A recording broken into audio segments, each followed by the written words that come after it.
What if I told you that university researchers have just confirmed a kitchen hack, actively discouraged by federal agencies, works better than its expensive store-bought counterpart, revealing a truth industries have spent 90 years trying to make you forget?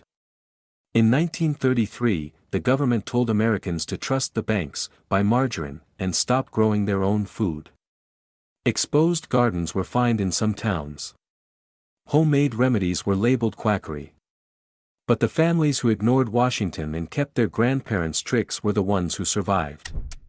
These 20 hacks were so effective that entire industries were built on making you forget them. What you are about to learn could save you serious money. Let us count them down. Number 20, the bacon grease jar.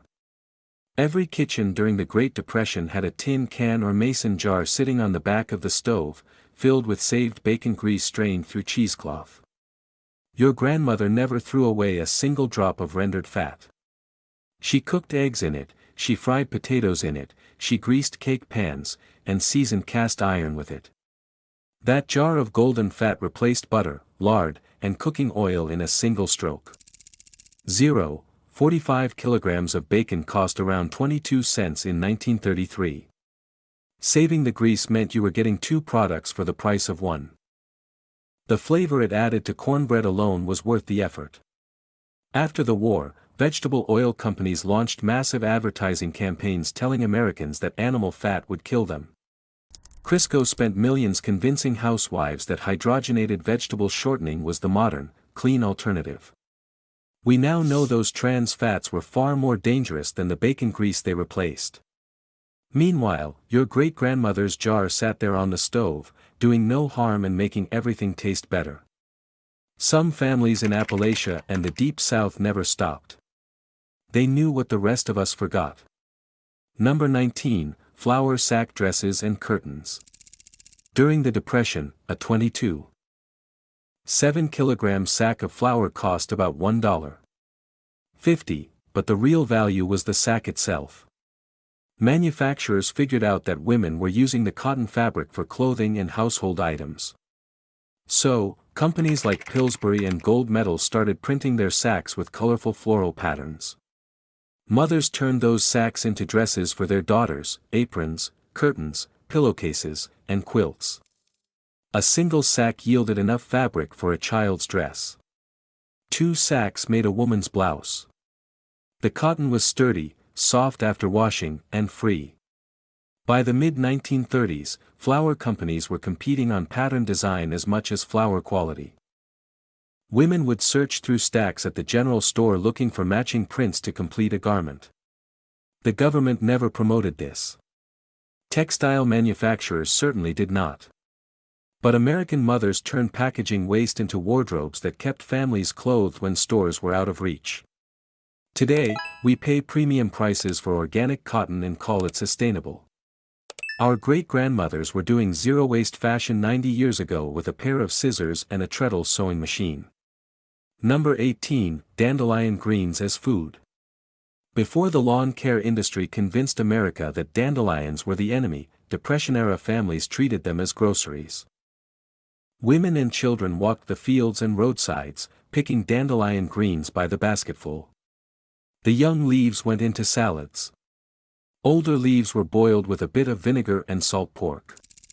The roots were dried, roasted, and ground into a coffee substitute when real coffee was too expensive at 26 cents per 0.45 kilogram. Dandelion greens are loaded with vitamins A, C, and K, plus iron and calcium. They are more nutritious than spinach by nearly every measure, but you cannot sell a weed. So, the chemical lawn industry spent decades teaching Americans to poison dandelions with herbicides, turning free nutrition into an enemy that required expensive products to destroy. The USDA never told families to eat dandelions during hard times. They were too busy promoting commodity crops. But the families who foraged survived, and were healthier than those who did not. Number 17, oatmeal as a meat stretcher. When ground beef cost 12 cents per 0.45 kilogram and your family had 6 mouths to feed, you did not make a 0.45 kilogram meatloaf. You made a 9 kilogram meatloaf with 0.45 kilogram of meat and 240 milliliters of oats.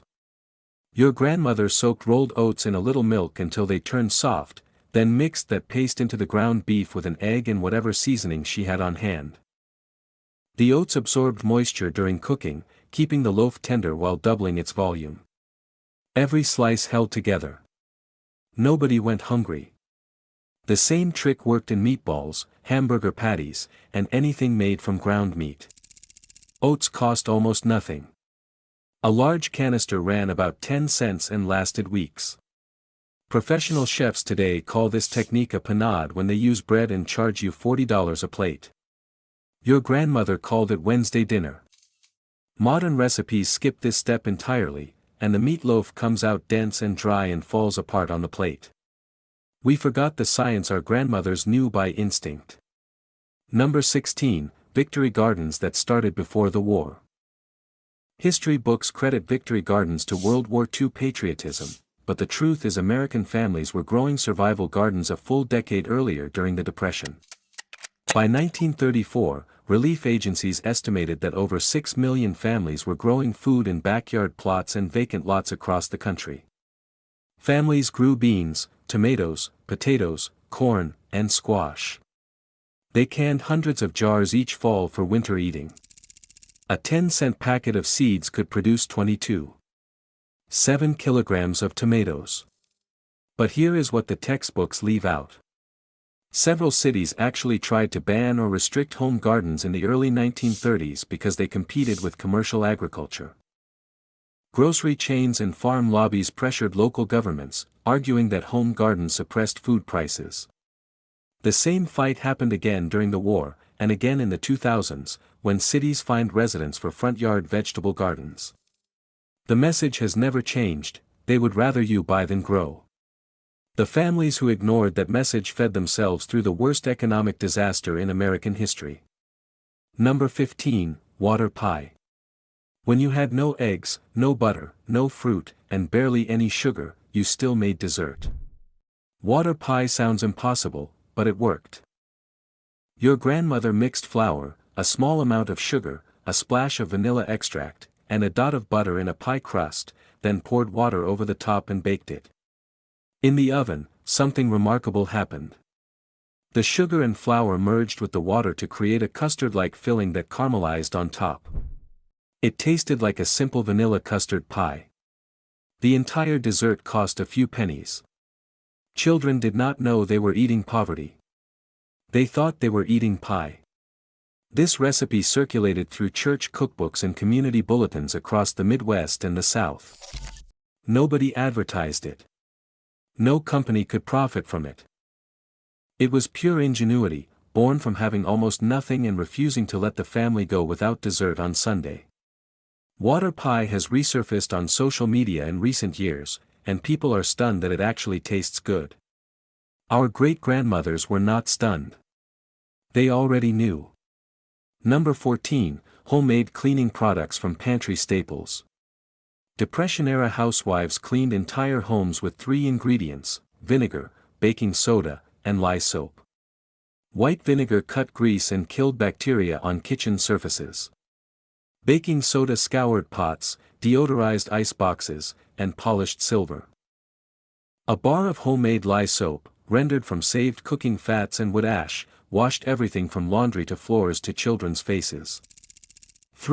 8 liters of vinegar cost 15 cents and lasted a month. A box of baking soda cost a nickel. The cleaning supply industry did not exist in its current form during the Depression because nobody needed it.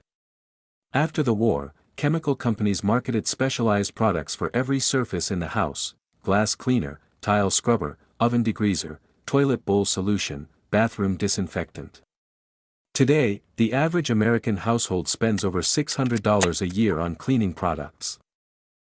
University studies in the last decade have confirmed that simple vinegar solutions kill most household bacteria as effectively as commercial sprays. The chemistry has not changed. Our grandmothers were right. We just got sold a more expensive version of what was already in the pantry. Now, here is where things get really interesting. During the Depression, Americans discovered something the food industry has spent 90 years trying to make you forget. Bones have more value than the meat on them. A soup bone from the butcher cost 2 or 3 cents in 1932. Sometimes the butcher gave them away free. Your grandmother would simmer that bone for hours, sometimes days, extracting every mineral and protein locked inside. The broth that came off those bones was rich, golden, and packed with collagen and nutrients that kept families healthy when they could barely afford food. She used that broth as the base for soups, stews, gravies, and cooking liquid for rice and beans. One bone fed a family for a week. Today, we pay $8 for a small carton of bone broth at the health food store and call it a wellness trend. Influencers drink it from mugs and post about the benefits. Benefits your great-grandmother already knew when she simmered marrow bones on a wood stove in 1934. The store-bought version does not even come close. Number 12, the icebox stretch. Before most homes had electric refrigerators, families used actual iceboxes, insulated wooden cabinets cooled by a block of ice delivered weekly. The ice cost money, so your grandmother became an expert at managing cold. She arranged food by how quickly it spoiled, putting dairy and meat closest to the ice block. She wrapped everything in damp cloths or newspaper to maintain humidity. She opened the box as few times as possible. The real genius was the drip pan. As the ice melted, the cold water collected in a pan beneath the box. That water was used for plants, cleaning, and sometimes even drinking during the hottest months. Nothing was wasted, not even melting ice. When electric refrigerators arrived in the late 1930s, appliance companies ran campaigns mocking the icebox as primitive and dangerous. They needed Americans to buy the new technology. But the icebox taught a generation how to manage food inventory with almost zero energy cost. That skill, understanding which foods last and how to store them properly, is something modern Americans have completely lost. Today, we refrigerate everything, and we throw away 30 to 50% of the food we buy. Number 11, mock apple pie with crackers. When apples were out of season or too expensive, your grandmother made apple pie without a single apple in it. She used soda crackers. Ritz crackers were soaked in a sugar and cream of tartar syrup with cinnamon and lemon juice. Baked inside a pie crust, the crackers broke down into a texture nearly identical to cooked apples. The cream of tartar provided the tartness. The cinnamon and sugar did the rest. The result fooled nearly everyone at the church social. This recipe actually appeared on the back of the Ritz cracker box starting in the 1930s and stayed there for decades. The chemistry is real. Cream of tartar mimics the malic acid in apples, and the crackers provide the same starchy softness as baked fruit. It sounds absurd until you taste it. Then you understand that Depression-era cooks were not just making do. They were reverse engineering flavor with whatever was on the shelf. Number 10, newspaper insulation. When winter hit and heating fuel was scarce or too expensive, families lined their walls with layers of old newspaper. They stuffed newspapers between mattress layers for warmth, and they wrapped their feet in newspaper inside their shoes. The cellulose in newsprint traps air, creating genuine insulating layers. Some families papered interior walls, covering the print with flour paste wallpaper made from catalogs. Farmers stuffed newspaper into the gaps of barns and chicken coops. Children went to school with newspaper padding in their coats. A stack of newspapers cost nothing.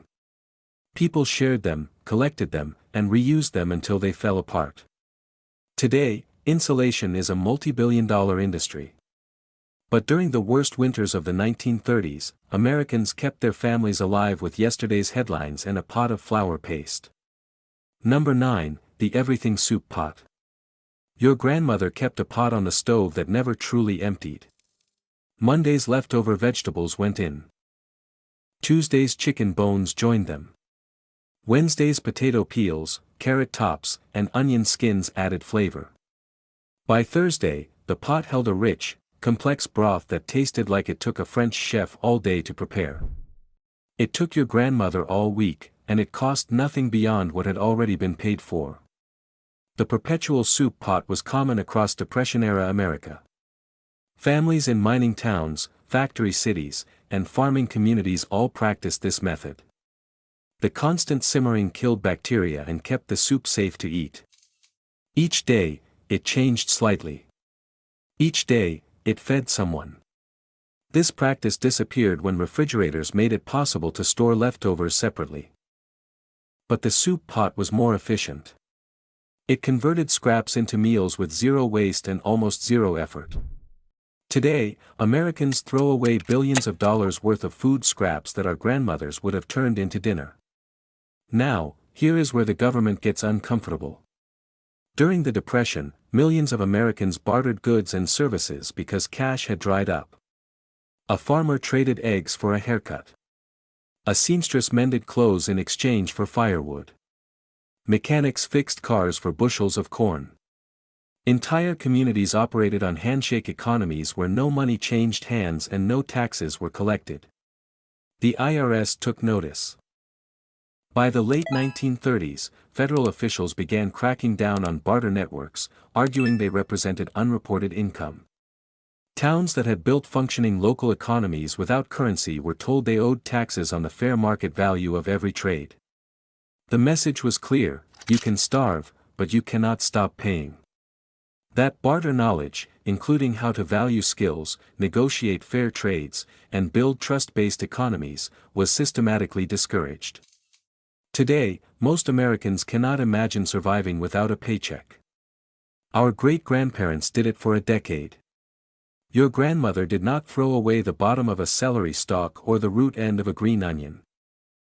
She put them in a dish of water on the windowsill and watched them regrow.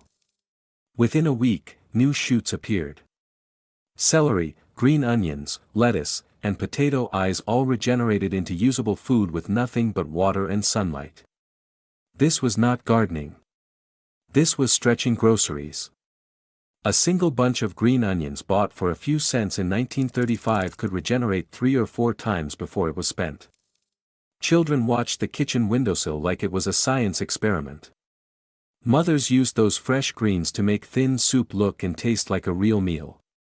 The technique works exactly the same today, but nobody teaches it because grocery stores need you to buy a new bunch every week. Number 6, corncob jelly and syrup. After the corn was eaten, the cobs were not thrown away. Your grandmother boiled 12 stripped cobs in water for 30 minutes, strained the liquid, and added sugar and pectin. The result was a pale amber jelly that tasted remarkably like honey. Some families skipped the pectin and just reduced the liquid into a thin syrup for pancakes and biscuits. Corn cobs contain natural sugars that release during boiling. The flavor is subtle, sweet, and slightly earthy. A batch of jelly from 12 cobs filled 4 or 5 small jars. The corn was already paid for, and the jelly was free. This recipe circulated through farm communities from Iowa to Georgia. Extension agents occasionally mentioned it, but it never made the official government recipe pamphlets. It was too simple, too cheap, and too hard to build a product around. When high-fructose corn syrup flooded the market in the 1970s, nobody needed to boil cobs anymore. But the families who did it will tell you that the flavor was better than anything that ever came out of a factory. Number 5, depression cake made with no eggs, butter, or milk. When every luxury ingredient disappeared from the pantry, American women invented a cake that needed none of them. Also called crazy cake or wacky cake, it used flour, sugar, cocoa powder, baking soda, vinegar, vanilla, vegetable oil, and water. No eggs, no butter, no milk. You mixed everything directly in the baking pan. 1 bowl, 1 spoon, into the oven. Out came a chocolate cake that was tender, moist, and tasted like it had no business being that good. The whole thing cost pennies. Church ladies brought it to every potluck. Children got it for birthdays when money was tight. Nobody complained. Some bakers swore it was better than the traditional recipe. Now for the science. The acid-base reaction between vinegar and baking soda produces carbon dioxide bubbles that aerate the batter, in many cases more evenly than beaten eggs. Food scientists confirm this decades later. Our grandmothers figured it out by accident and necessity in 1932. Number 4. Bread pudding from stale bread. Throwing away bread was a moral failing in a Depression-era household. When a loaf went stale, and bread at 6 cents a loaf was too expensive to waste, your grandmother tore it into pieces, soaked it in a mixture of milk, eggs, sugar, and vanilla, and baked it into bread pudding.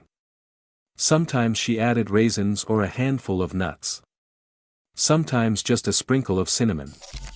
The oven transformed dry, hard bread into something custard soft and golden brown on top. Served warm, it was the kind of dessert that made children forget they were poor. The technique worked with any bread. White bread, cornbread, biscuits that had gone hard, even stale cake scraps found their way into the pudding dish. Today restaurants charge $14 for bread pudding and call it artisanal. Your great-grandmother called it not wasting. The recipe has not changed, just the price tag. Number 3. Lye soap from cooking grease and wood ash. This is the one that makes the chemical companies nervous. Every Depression-era household saved cooking fat in a can and collected hardwood ash from the fireplace or stove. When enough had accumulated, your grandmother leached water through the wood ash to create lye, a powerful alkali. She then heated the saved grease, mixed it carefully with the lye water, stirred it for hours, and poured the mixture into molds.